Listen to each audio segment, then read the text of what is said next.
आज के इस दौर में निष्पक्ष पत्रकारिता करना और आप तक सच्ची खबरें पहुंचाना आसान नहीं रह गया है। और इसका जीता जागता उदाहरण मुकेश चंद्राकर है, जिसकी हत्या सिर्फ इसीलिए कर दी जाती है, उसे मौत के घाट सिर्फ इसीलिए उतार दिया जाता है क्योंकि वो एक करोड़पति ठेकेदार के भ्रष्टाचार को उजागर करने का काम करते हैं। और यही एक बड़ी वजह है कि बेरहमी से उन्हें मारा जाता है।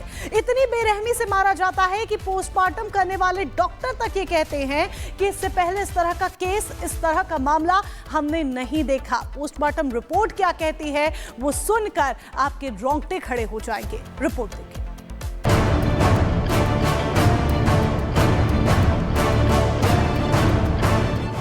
ये वही टैंक है जिसमें पत्रकार मुकेश चंद्राकर को मारकर फेंक दिया जाता है। इस टैंक को देखिए और सिस्टम में बैठे रहनुमाओं से पूछिए कि क्या ईमानदारी से सवाल पूछने वाले पत्रकार को मारकर टैंक में फेंक दिया जाएगा?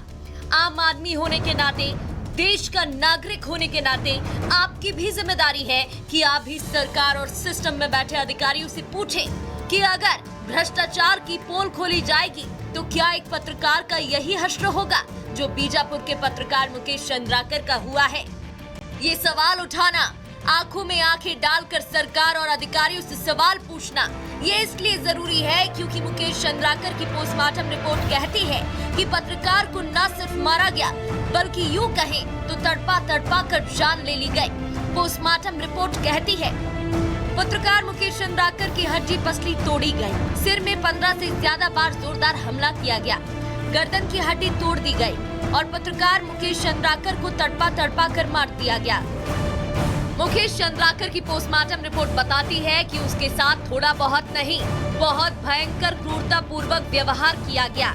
इसे आप ऐसे भी समझ सकते हैं कि जो पोस्टमार्टम रिपोर्ट आई है उसमें पत्रकार मुकेश चंद्राकर की लिवर के 4 टुकड़े मिले हैं, सिर में 15 से ज्यादा फ्रैक्चर और चोट के निशान मिले हैं, गर्दन की हड्डी टूटी और पसलियां भी टूटी मिली। इसलिए हम ये सवाल लगातार सिस्टम से पूछ रहे हैं कि क्या पत्रकारिता करना गुनाह है? बीजापुर के पत्रकार मुकेश चंद्राकर की हत्या के बाद पूरे देश के पत्रकार खौफ में हैं। देश भर के पत्रकार ये सवाल पूछ रहे हैं कि अगर हम आप तक निष्पक्ष खबर पहुंचाते हैं तो क्या ये गुनाह है? क्या आपकी ये जिम्मेदारी नहीं बनती कि आप भी सिस्टम से सवाल पूछें कि आखिर पत्रकार को न्याय कब मिलेगा?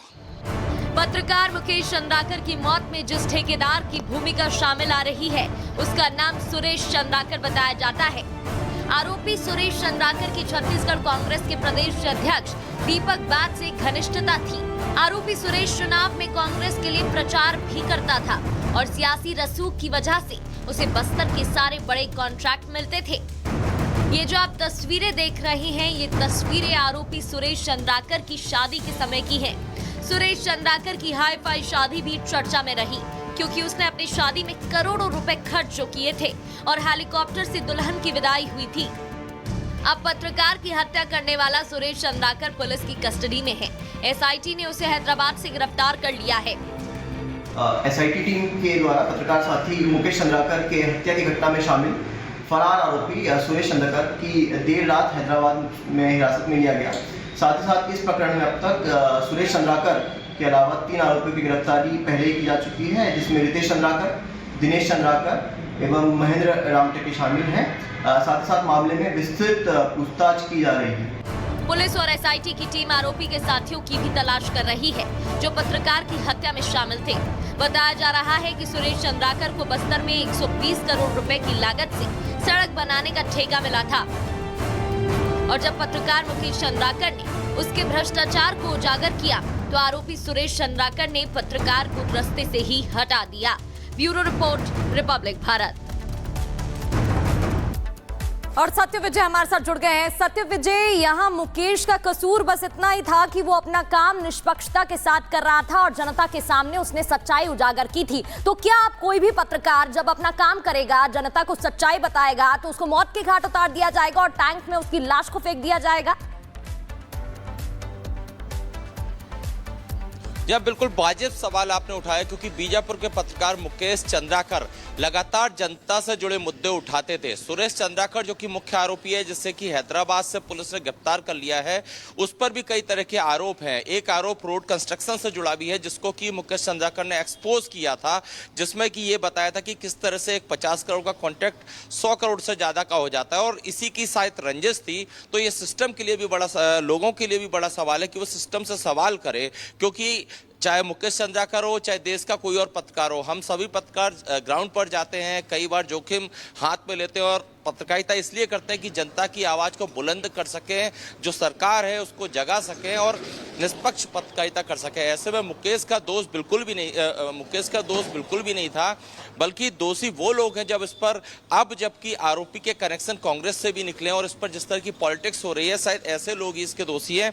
कई पत्रकार जो हैं इसके विरोध में, बीजापुर के कई स्थानीय पत्रकारों से मेरी बात हुई, पूरे छत्तीसगढ़ में शोक की लहर है और सबका ये कहना है कि जिस तरह मुकेश चंद्राकर की हत्या की गई, जिस विवत्स तरीके से उसे मौत के घाट उतारा गया, उतनी ही कड़ी सजा जो है आरोपी सुरेश चंद्राकर और बाकी जो इसमें शामिल हैं, इस पूरे षड्यंत्र में शामिल है, क्योंकि मुकेश चंद्राकर को हथियारों से पहले और ये सवाल वो सवाल है जो सिर्फ एक आम आदमी नहीं बल्कि हर एक पत्रकार के मन में इस वक्त कौंध रहे हैं। ग्राउंड रिपोर्टिंग करता था मुकेश चंद्राकर और ग्राउंड रिपोर्टिंग करते करते जब उसने सच्चाई उजागर की तो उसे इनाम मिलने की बजाय सजा मिली और उसे इतनी बेरहमी के साथ मौत के घाट उतार दिया जाता है।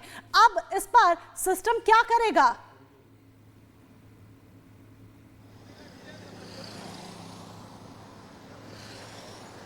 सत्य विजय सुन पा रहे? अब सिस्टम जी हाँ, बिल्कुल। अगर मुकेश चंद्राकर की बात की जाए तो मैं उसे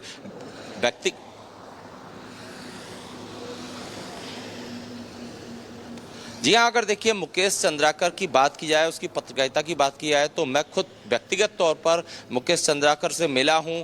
जब बीजापुर में 22 जवानों को घेरकर उन पर हमला किया था नक्सलियों ने, उस दौरान मुकेश चंद्राकर ने काफ़ी अहम भूमिका निभाई थी।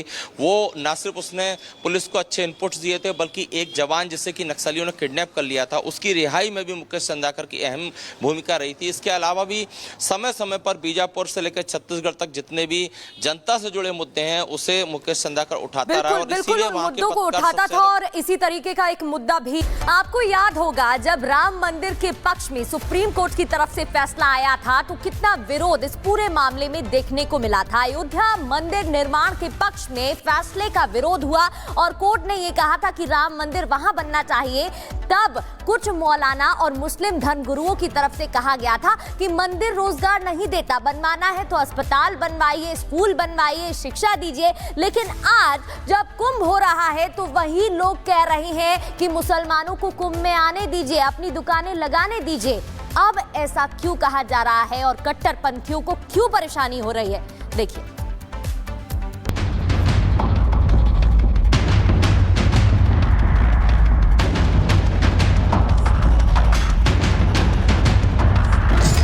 जो लोग कहते थे कि मंदिर बन जाने से क्या रोजगार मिलेगा, आज वही लोग कह रहे हैं कि कुंभ में हमें दुकानें नहीं लगाने दी जा रही हैं। चाहे मौलाना शहाबुद्दीन हो या फिर कोई और मुस्लिम धर्मगुरु, सब एक सुर में कह रहे हैं कि मुसलमानों को कुंभ में दुकानें लगाने दी जाएं।